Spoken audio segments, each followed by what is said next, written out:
Estudo Bíblico 6.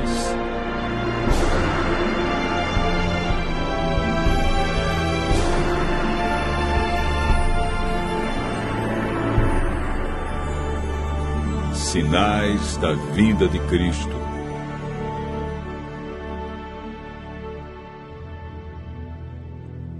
Estando com os discípulos no Monte das Oliveiras, Jesus ouviu deles a seguinte pergunta: Que sinal haverá da tua vinda e da consumação do século?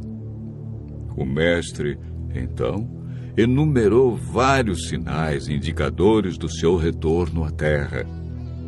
Alguns sinais destes apresentados tiveram cumprimento inicialmente em Jerusalém e serviram como maquete ilustrativa dos acontecimentos do fim. Outros sinais, porém, estão se cumprindo agora, em nossos dias. Todos os dias lemos e ouvimos nos jornais, rádio e televisão inúmeros acontecimentos. São várias as tragédias: terremotos, chacinas, roubo, enganos, crianças abandonadas, doenças, fome, guerras. O que diz a Bíblia sobre esses acontecimentos?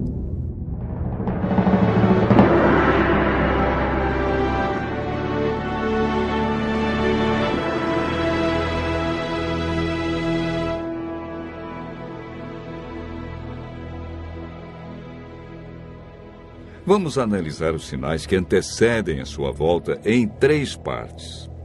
Primeiro, os sinais no mundo social. Segundo, sinais no mundo natural. E, por último, sinais no mundo religioso. Os sinais no mundo social estão descritos em Mateus 24, versos 6, 7 e 10. Jesus profetizou que antes de sua volta, o mundo estaria envolvido em guerras, fome, nação contra nação, reino contra reino, traição e ódio entre as pessoas. Na segunda carta de Timóteo, capítulo 3, versos 1 a 5, nos fala de tempos difíceis. Desemprego, fome, pessoas egoístas, avarentas, pessoas blasfemando de Deus, filhos desobedientes à paz, homens sem domínio de si. Esses sinais no mundo social são provenientes da obra de Satanás e não de Deus. Na segunda parte do nosso estudo, falamos a respeito dos sinais no mundo natural. Mateus 24, versos 7 e 29, fala de sinais que estão acontecendo e que já aconteceram. No dia 19 de maio de 1780, o sol escureceu. Esse dia ficou conhecido como o Dia Escuro. Na região leste dos Estados Unidos, tão densas eram as trevas que as lamparinas foram acesas ao meio-dia. A lua, embora fosse cheia, negou-se a iluminar. A ciência não conseguiu explicar esse fato sobrenatural, mas a Bíblia o apresenta como um dos sinais que antecede a vinda de Cristo. Em 13 de novembro de 1833, ocorreu uma deslumbrante queda de estrela jamais vista. Esses sinais já se cumpriram uma vez, mas antes da vinda de Jesus se repetirão com maior intensidade. Os sinais no mundo natural, como terremotos, enchentes e grandes calamidades que matam milhares de pessoas, indicam que Satanás está agindo até mesmo na natureza. Tratamos na terceira parte do nosso estudo sobre os sinais no mundo religioso. Mateus 24, versos 4 e 5, fala sobre o engano religioso que haverá no tempo do fim. Mateus, capítulo 24, verso 11, refere-se ao aumento das religiões. Somente no Brasil existem mais de 1.500 religiões cristãs. No mundo, são mais de 35 mil religiões cristãs. Jesus afirmou também que antes de sua vinda, os falsos cristos e falsos profetas operariam sinais e prodígios. Mas o que fazer diante de tantas religiões? O conselho de Jesus é claro. Ele diz: acautelai-vos para que ninguém vos engane, porque muitos virão em meu nome e enganarão a muitos.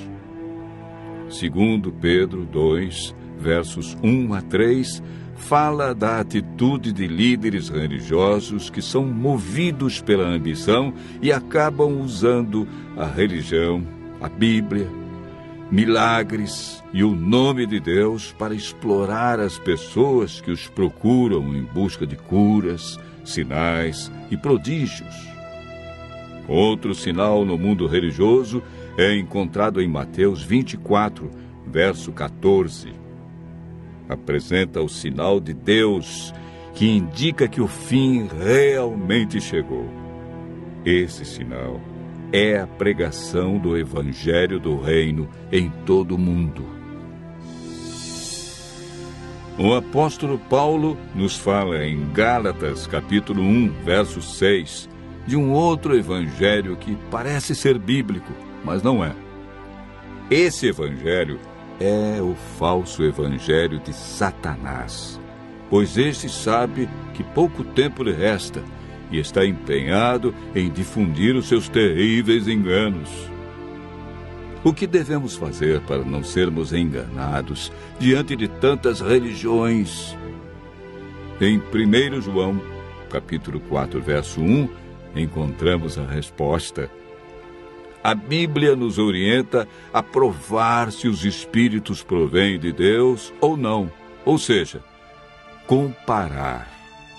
Aquele que quiser fazer a vontade de Deus deve comparar a doutrina da Bíblia com aquilo que outros ensinam. Por que Deus manda provar? De acordo com Mateus 7, verso 15, o engano vem parecendo verdade. Vimos que os sinais preditos por Cristo estão todos se cumprindo, indicando que em breve todo o mal do universo terá seu fim. O que está faltando para Jesus voltar? Primeiro motivo: o evangelho verdadeiro precisa ser levado a todo mundo. Segundo, Jesus está a cada dia dando mais oportunidades. Ele é paciente e espera uma decisão de cada um de nós ao lado da verdade. Lucas 21, verso 28, declara que, ao começarem estas coisas a suceder, exultai e erguei a vossa cabeça, porque a vossa redenção se aproxima. Continue ouvindo a voz de Deus. Em breve, vamos contemplar Jesus vindo sobre as nuvens do céu com poder e grande glória.